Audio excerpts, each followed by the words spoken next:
Hola a todos, me presento, mi nombre es Georgina y les doy a todos ustedes la bienvenida a nuestro podcast Charlas Incontables, el podcast en donde hablamos temas contables, fiscales, laborales, jurídicos y de comercio exterior, pero en donde todo no solo es teoría, sino también puntos de vista sobre temas polémicos de nuestra profesión. El día de hoy vamos a hablar del tema de la jerarquía de leyes y para esto me acompaña nuevamente la contadora Silvia Arellano.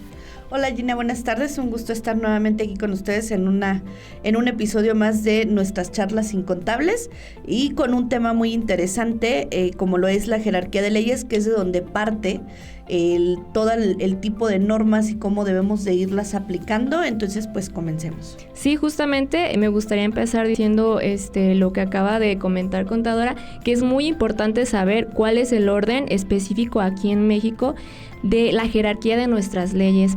Y bueno, para empezar o abrir la charla, me gustaría mencionar que la ley suprema justamente es la Constitución.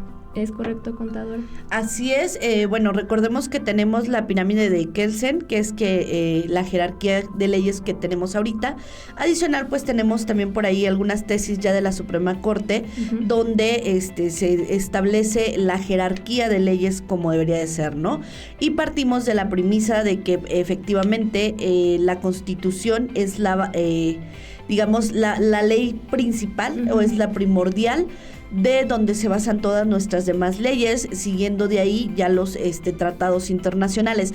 Por ahí hay algunas discusiones aún, sobre todo en el tema de derechos humanos, donde varios de los tratados internacionales de derechos humanos te los quieren poner o a la par de la Constitución o por debajo de la Constitución, pero antes de los tratados internacionales de materia general. ¿Por qué? Porque se basan muchos en el tema de que la propia Constitución, en el artículo primero, te marca el tema de que todos debemos de tener a salvo, que ninguna ley debería ir en contra de nuestros derechos humanos de cualquier persona, ¿no? Entonces, ahí tenemos por ahí todavía un debate que sería muy interesante, que nos comparta la gente también que nos escucha su opinión respecto a este tema en específico de los derechos humanos, pero esa sería la principal, el primer orden, ¿no?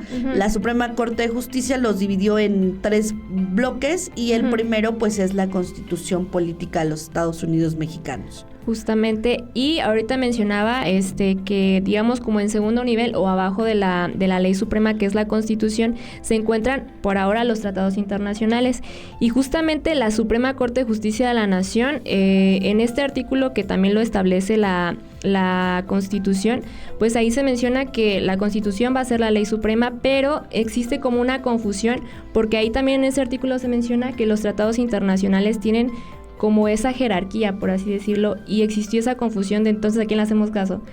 Y lo que hizo la Suprema Corte fue emitir una tesis para aclarar esto, diciendo que los tratados internacionales se encuentran en segundo lugar, es decir, primero siempre la Constitución y después los tratados internacionales. Así es, como bien comentas, ya hay tesis al respecto, donde pues se manifestó que siempre estaba la supremacía o permanecía la supremacía de la Constitución Política de los Estados Unidos Mexicanos.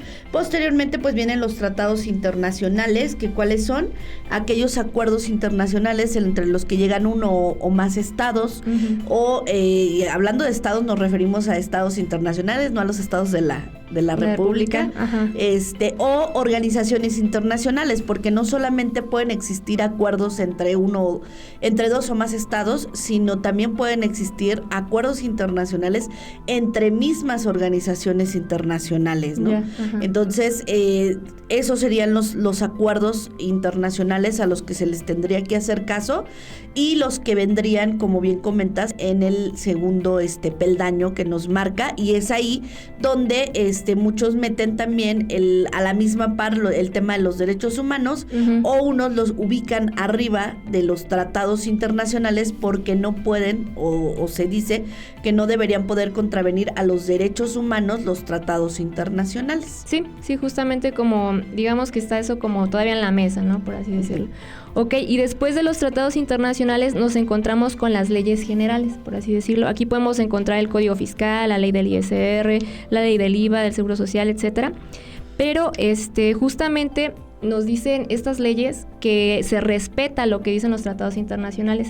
Y un ejemplo de esto, incluso los criterios del SAT lo confirman, y se puede ver en uno de ellos que para aplicar ciertos beneficios que tienen, digamos, las personas que se dedican como a operaciones de extranjeras y demás, dice que para poder tener este beneficio aplicable a lo del impuesto sobre la renta, se deben de cumplir los requisitos que establezcan los tratados internacionales, no solo las leyes, sino también los tratados. Entonces, la misma ley se acomoda a lo que dicen los tratados.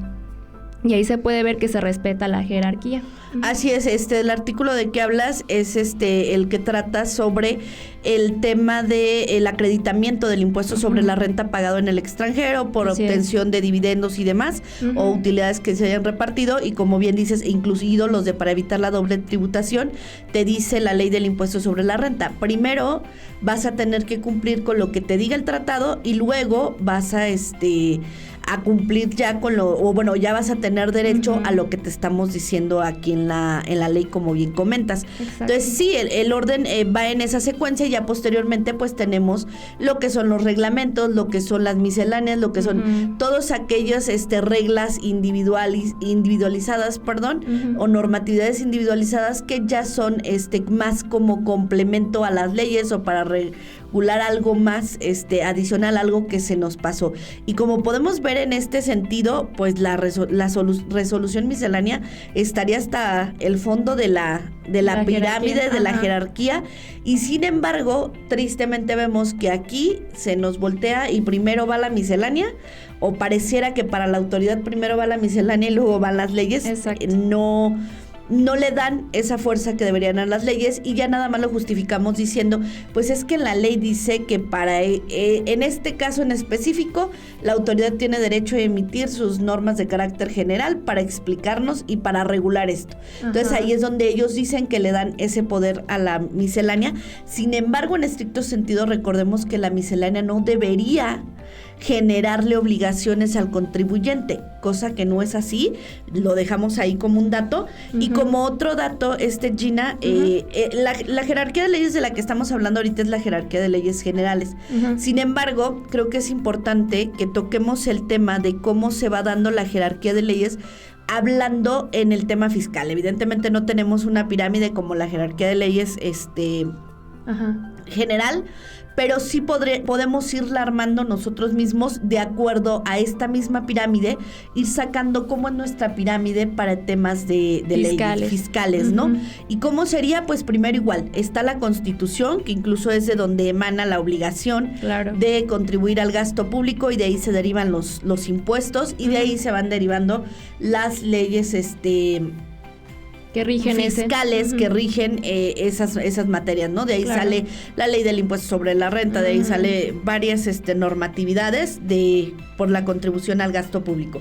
¿Qué seguiría después de la Constitución política? Si nos vamos en la tabla, te dice tratados internacionales y posteriormente abajo leyes federales. En este caso nosotros pondríamos en el mismo nivel los tratados internacionales y la ley de ingresos de la federación. ¿Por qué? Porque en esta se debe de publicar todas aquellas leyes que vayan a estar vigentes durante ese año en el que se emite la ley de ingresos de la federación. Entonces, sí, muchos dicen es que es para recaudar esa ley, sí, pero recordemos que ahí viene especificada la normatividad de todos aquellos impuestos anuales que se estarán entrando en vigor en lo que es ese año en el que se emite la ley de ingresos. Por eso es que nosotros lo ponemos dentro de el mismo nivel, por la importancia que tiene de un tratado internacional. ¿Sale? Bueno, entonces ahora las leyes específicas, que sería el siguiente nivel. ¿Qué entraría si estamos hablando de tema fiscal? Bueno, pues ya estamos hablando de un impuesto sobre la renta, de una ley de IVA, de una ley de IEPS, las leyes específicas para temas fiscales.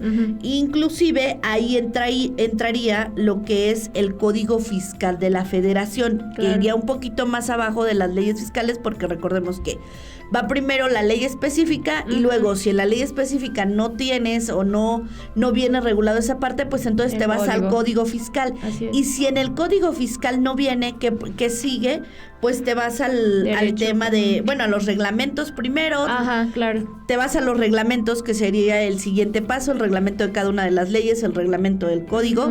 Si no lo encuentras en el reglamento que sigue, pues la miscelánea, ¿no? Ya si en ninguna de estas, pues el mismo código te dice, para aquellos casos en los que no se tenga la norma específica, pues entrará en vigor el derecho común. Entonces ya lo que no esté en las leyes fiscales especializadas, ahora sí entra en aplicación el derecho común. Lo que no esté en una ley específica, primero entra en supletoria el código fiscal. Si no está en código, está en reglamento. Si no está en reglamento, está en miscelánea. Si no está en una de estas, pues entonces nos vamos ahora sí al derecho común, que es donde ya vienen, por ejemplo, la Ley Federal del Trabajo, el Código de Comercio, el Código Civil, el mercantil. Entonces ya te va llevando según el tema que estemos viendo. Pero esa sería como la jerarquía de leyes que tendríamos que estar siguiendo en temas en temas fiscales. Claro. Se me pasaba, después de la resolución miscelánea, también recordemos que tenemos circulares, acuerdos, y mismos reglamentos internos del SAT, la autoridad, que también van como parte de, entonces todo va, si se fijan, vamos escalonando a que pues hasta abajo iría lo demás, pero lo vuelvo a decir, aquí tenemos invertido y hay veces que la miscelánea manda a la ley y así sucesivamente, ¿no? Exactamente. Entonces es importante que tengamos esta estructura, que la conozcamos, aunque muchas veces por la misma autoridad y por el cómo va llevando las leyes no se respeta, pero esta sería ahora sí que la jerarquía ideal de cómo deberíamos de ir aplicando las leyes en materia fiscal, en materia general primero y luego en materia fiscal. Claro que sí. Y bueno, creo que fue muy con mucho complemento lo que nos dijo contadora, y creo que con esto queda más que claro lo que es la importancia de la jerarquía de leyes aquí en México. Y bueno, con esto finalizamos la charla del día de hoy. Le agradezco mucho su tiempo, contadora, y también les agradezco mucho a ustedes por acompañarnos en un podcast más. Ya saben que pueden suscribirse al canal, activar la campanita de notificaciones para ver más contenido como y que pueden seguirnos en nuestras redes sociales y descargar nuestra aplicación. Los links están aquí abajo en la descripción del video. Esto fue una entrega más de Infiscal. Hasta la próxima.